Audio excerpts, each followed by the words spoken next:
Could the Silent Base 601 be one of the easiest cases to build in? Perhaps, but let's see what makes this one of the most seamless and easy PC cases to build in, and one of the most silent, and also makes it one of the best cases for beginners. So let's get into that.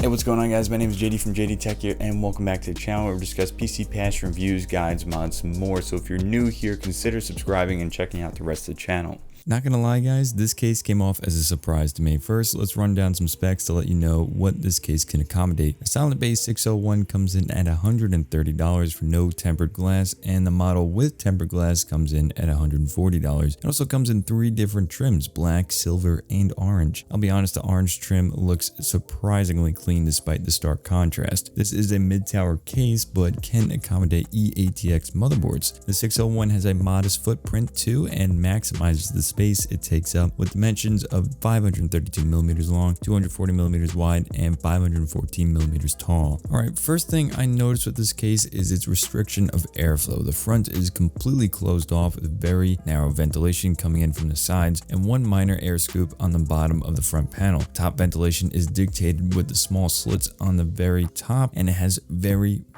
narrow ventilation in the grooves of the top panel. So thermals are going to be worrisome, but we'll get into that in a little bit. Despite the restriction of airflow, this case has a good aesthetic all around. The texture on the panels is a sandblasted finish instead of the brushed aluminum found on most Be Quiet cases, but it is still prone to fingerprints, but not as bad. The front I/O has USB 3.0 and 2.0 ports, but no USB Type-C, which is unfortunate. I've seen Type-C ports on cheaper cases, so there should be no exception here. There's also the inclusion of a fan header, which supports up to 3 fans and has 3 different fan setting speeds. Let's get into why this case is one of the easiest cases to work in. Dismantling the tempered glass side panel is as easy as a push of a button, and I mean that literally. On the back of the case, there's 2 buttons, one for each side panel, and all you have to do is push it in to release it. The side panel pops right out and hangs on the hinge without falling over. This has to be one of the easiest removal methods I have ever experienced. The M111 is a close second, but this is my new favorite removal method. No thumb screws, no tools, no weird alignment or risk of dropping the glass. Literally one push of a button and it doesn't fall over like some of the NZXT cases that feature the same type of method. I can honestly gush about this all day long. The same removal is used for the rear panel, and this is especially important for cable management as you can press those cables in with this type of removal and installation. Front panel removal is another incredibly easy design. Just pop it off by sliding the panel up and it comes right off. You also have access to the bottom dust filter, which spans the entire length of the case by pulling on the scoop of the bottom of the front panel. Now you can take off more of the front panel by pushing off the tabs on the inside of the case, but it is not necessary as you have full access to everything you need with the removal of the front plate. If you decide to remove the entire front panel, there is a tab all the way at the bottom of the case hiding in the power supply shroud, which will most likely need a screwdriver to press in since it's a very narrow opening. The top panel doesn't come off, but you can unscrew it if you want off the frame, but there's no need to do it. To install any top mounted fans, there's a tray you can slide out by unscrewing 2 screws, which are capped by the way,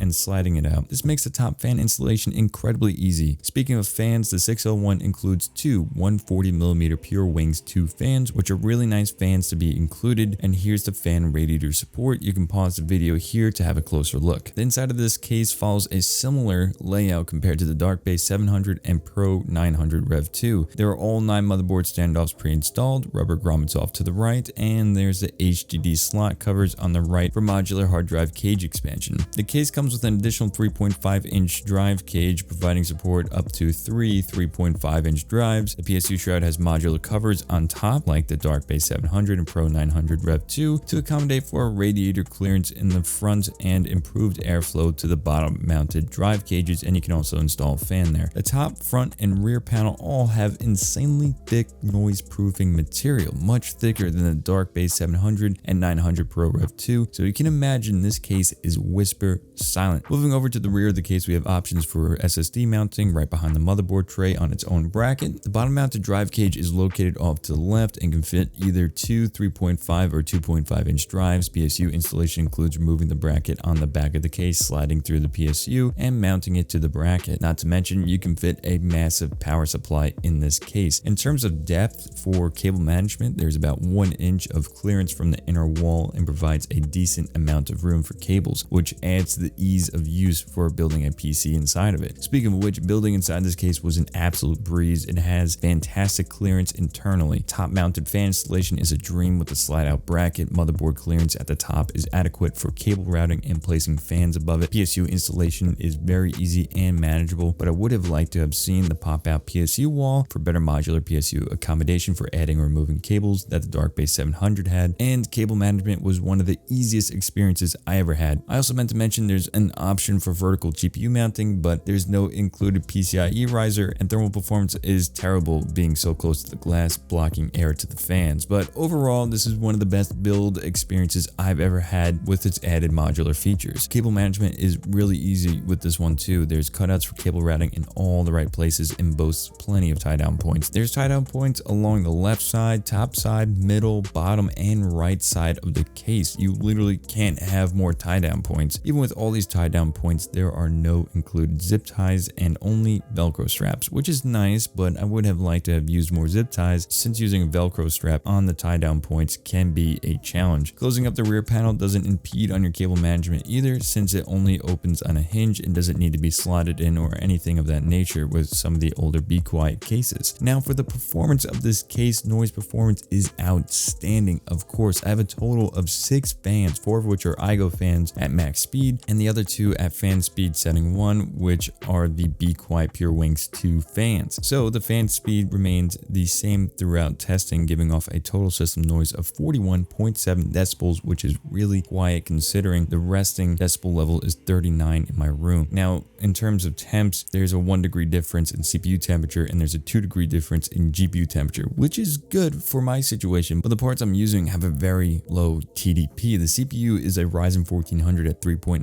gigahertz and a Gigabyte OC GTX 1060, which again are very, very low thermal output components. And these temperatures are with the help of 6 fans in total, with 4 of them at max speed, so there won't be that much heat being produced. Now, if you place an 8600K overclocked at 5 gigahertz with an R9 390, this would be completely different. The case definitely starves airflow, but if you end up using a lot of fans, it can at least decently help offset some of the choking airflow, and the use of moderate thermal output components will be fine with this case. The Silent-Base 601 has absolutely outstanding build quality. It's definitely worth the asking price for its level of quality and superb refinement. The only thing that really inhibits this case is airflow, and personally, I feel like Be Quiet can include more ventilation while still trying to pertain to the silence aspect with noise-proofing materials in smaller areas of the case. If you're not overclocking, run mild thermal output hardware, you'll be fine as shown in my situation. And if you are, you'll probably have one of the quietest PCs if you decide to use Be Quiet or Noctua fans and coolers. Aside from its outstanding noise performance, this was one of the easiest cases I've built in, and because of it, I'm giving it my build award for one of the best build experiences while still offering some modularity. Alright, so the 601 has me impressed in several areas with reservation to airflow and possible thermal performance.